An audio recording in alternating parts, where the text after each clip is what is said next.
Usta görürmenler Galipkam zat atmalı doğrunu yigen mi, yemegen mi? Ben kahvesini içsem naat ağzım tetide şunsunu bilemmişek başlap ekegendim. Kahveler bulam kafka? Bulduk Galipkam. Endi görürmenler bu yerde kahvenin paranı emas, ameliyatda yeni şu garip sayatın paranı demekçi. Yeni garip sayat namlıq eserinin yeni işlengen, yeni garip sayatı qarsanlaylık davlan, naqsını etkan. Mana şu yenim dolduran Galipkam. Cisaygo dövlətinin padişahı, helik atmalı doğru yediğen padişah bağı.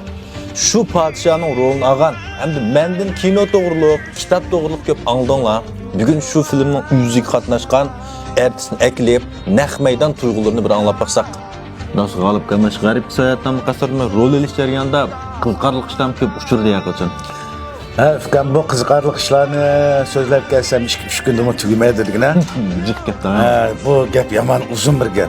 Endi bu menin kızgarlık işlerimni kızıqıp atkan.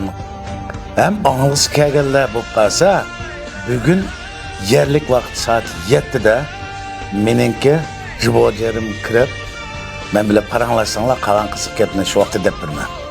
Onda usta görürmenler Galipkam zat atmalı doğrunu yigen mi, yemegen mi? Keşte jibojanı görüşeylik. Jibojeni görüşeyle.